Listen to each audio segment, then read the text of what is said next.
Greetings and salutations. It is I, Mr. Nothing, the museum curator of the weird and the strange, and the host who might be a ghost.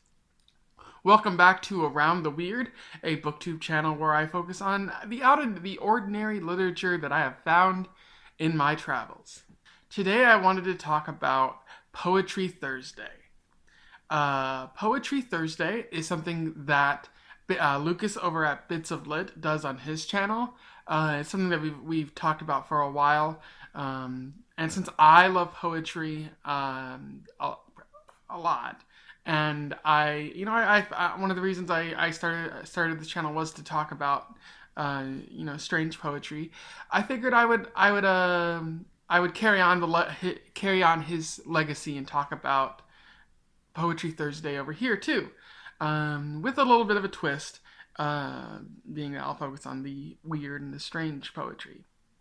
Although that's not set in stone, because if that's the case, then I'll just be talking about a whole bunch of death, and nobody wants to know me as just the guy who talks about death. So I might talk about normal poetry from time to time, or regular poetry, if there is even such a thing as regular poetry. So I hope to have fun with this new series, which is technically borrowing from somebody else. I will put a link in the description to one of Lucas's poems, so you can get a feel for what he does normally. Today I wanted to talk about Necropolis, a poem by Karl J. Shapiro. He was a poet laureate for the United States at one point in time.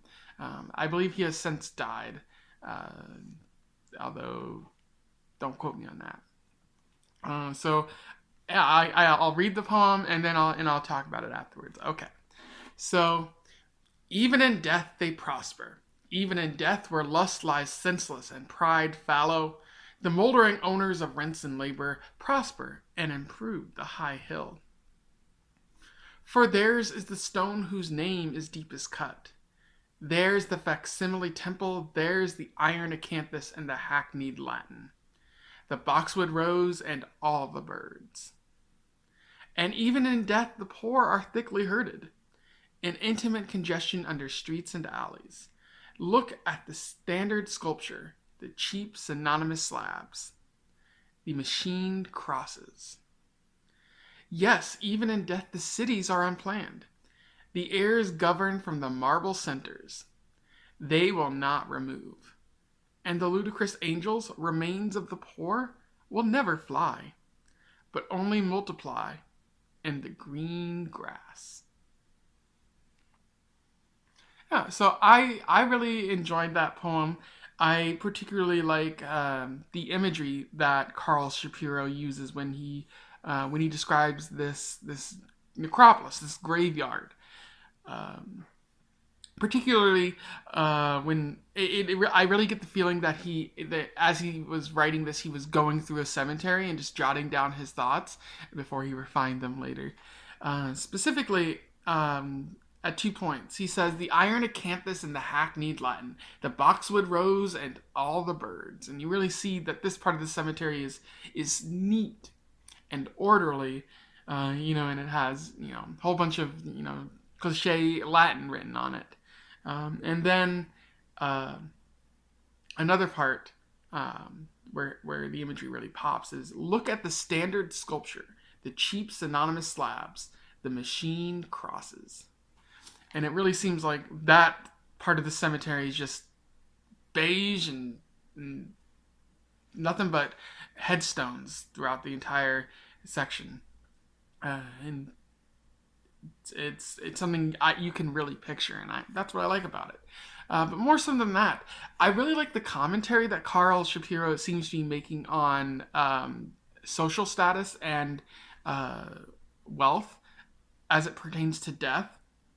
Because the first two stanzas of the poem, he's talking about how for the prosperous, even after they're dead, they're still prospering. Even though lust lies senseless and pride fallow, he's saying that human sensibilities don't matter when you're dead. Human emotions are gone, and yet these people who controlled the wealth, they're still seemingly prospering even in death. And they have all these fancy things in their part of the graveyard that makes it look like they're fancy people, I would say. And then he compares that to the poor individuals. Uh, he says the poor are thickly herded, and they don't really have much decorative items around their graves. The slabs are synonymous. The crosses are machined. They're made to be um, uh, mass produced. So there's nothing really different or unique about them, and there's no way to really tell the poor people apart in a cemetery. Whereas with the rich elites, you could probably be like, oh, that's Jeff right there. He was an interesting fellow. He also made billions of dollars exploiting the poor. So um, yeah, that's I like that Karl Shapiro does that when he's writing the poem here.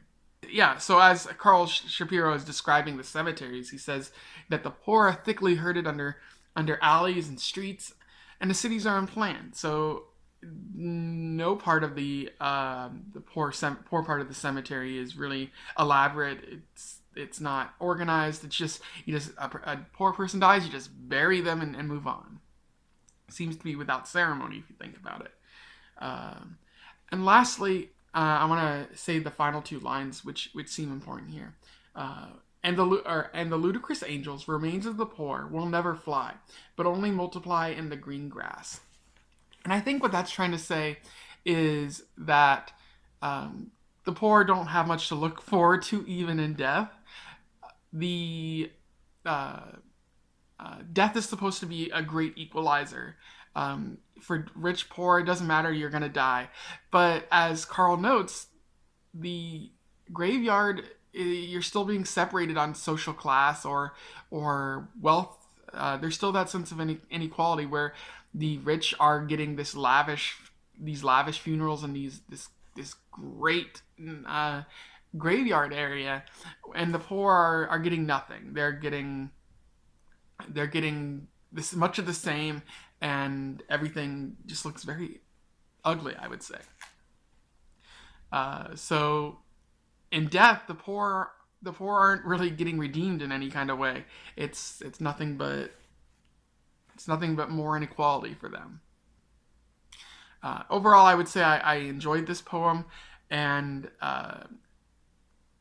Carl does a great job of looking at death to show the inequality that we have in society. And then he doesn't really offer a critique of this, but through highlighting it gets you thinking uh, about the inequality that exists in the world. So those are my thoughts on the poem. If you read the poem and you have any thoughts, any commentary that you would like to share, comment below. I will leave a link to the poem in the description so you can find it as well. Other than that, have some weird travels, and until then, have a good time.